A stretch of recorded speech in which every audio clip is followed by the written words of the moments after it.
नमस्कार, स्वागत है आप सभी का न्यूज इंडिया एक्सप्रेस में और मैं हूं आपके साथ हिमांशु उपाध्याय।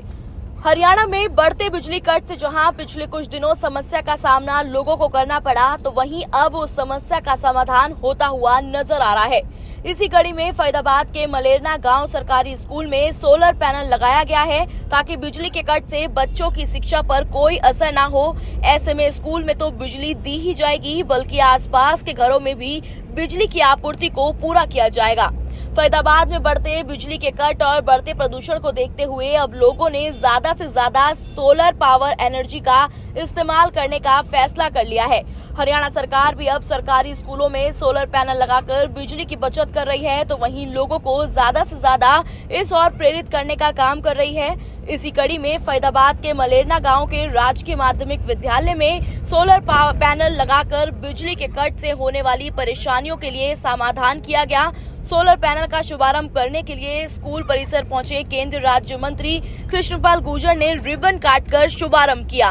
केंद्रीय राज्य मंत्री कृष्णपाल गुर्जर ने कहा कि हरियाणा सरकार शिक्षा के स्तर को बढ़ाने के लिए लगातार कार्य कर रही है और इसी कड़ी को लेकर अब सरकारी स्कूलों में भी सोलर पैनल के साथ वाटर कूलर लगाए जा रहे हैं। आज स्कूलों में अब जिस तरह सोलर पैनल का इस्तेमाल की जा रहा है, कितना फायदा होगा और इससे कितनी बिजली का बचत होगी, कैसे लोगों को जागरूक कर रही हैं?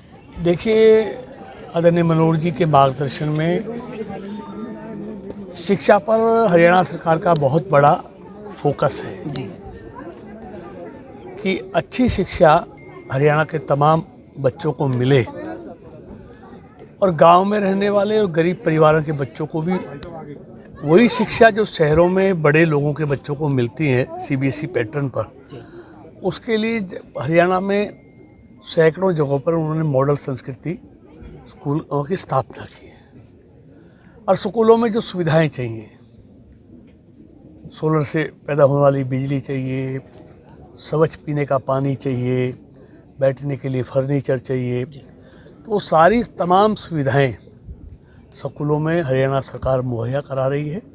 और आज इसी निमित्त मलेरना गांव का जो मिडिल स्कूल है वहाँ पर एक वाटर कूलर और साथ में सोलर सिस्टम से सारे स्कूल को ऑपरेट करना, उसका शुभारम्भ आज यहाँ पर किया है। सिर्फ स्कूल में खपत नहीं होगी, स्कूल में 7.5 किलोवाट का जो सोलर पावर सिस्टम लगाया गया है उससे ये पावर सेक्टर को बिजली देंगे भी, जो उनके बिलों में आगे ज़्यादा बिल आएगा तो उसमें एडजस्ट होगा। और सर, आने वाले स्कूलों में भी किस तरह से देखने को मिलेगी चीज़ें? लेकिन निश्चित तौर पर शिक्षा पर बहुत बड़ा फोकस है हरियाणा सरकार का, इसीलिए नई शिक्षा नीति भी देश में मोदी जी के नेतृत्व में आई है और हरियाणा में भी शिक्षा पर बहुत आमूलचूल परिवर्तन सुधार किया जा रहा है जी। अच्छे स्कूलों में सीबीएसई शिक्षा का प्रबंध हरियाणा सरकार ने शुरू किया है और मैं समझता हूँ अच्छे बच्चे वही इंग्लिश मीडियम के गांवों से भी पढ़कर बिजली के कट सर कुछ दिनों पहले देखने को मिले, अब लोगों को कैसे ज़्यादा प्रेरित करेंगे? अब देखिए, बिजली की कोई कमी हरियाणा में नहीं है जी। अब आलोचना करने वालों को आलोचना करनी है जी। लेकिन जिन्होंने अंधेरा नहीं देखा उजाले का महत्व उनको समझ में नहीं आता जी। जिन्होंने बुरे दिन नहीं देखे उनको अच्छे दिनों का महत्व समझ में नहीं आता।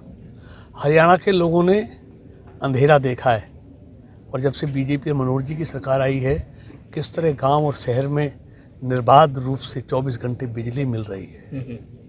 अरे वरना तो 10-12 घंटे बिजली नहीं आती थी, हर आधा घंटे में बिजली जाती थी, आई गई यही सुनते थे और हम सारा हरियाणा इसका चश्मदीद गवाह है। लेकिन शहरों में बिजली आती थी, जाती ज़्यादा थी और गाँवों में तो बिजली के दर्शन नहीं होते थे। लेकिन गाँवों को भी 24 घंटे बिजली देने का काम मनोहर जी की सरकार ने किया। कुछ 2-4 दिन की दिक्कतें आई थी लेकिन वो दूर हो गई और अब सब देख रहे हैं अच्छी तरह से बिजली की सप्लाई है, ताकि बच्चों को शिक्षा देने में किसी तरह की परेशानी का सामना ना करना पड़े।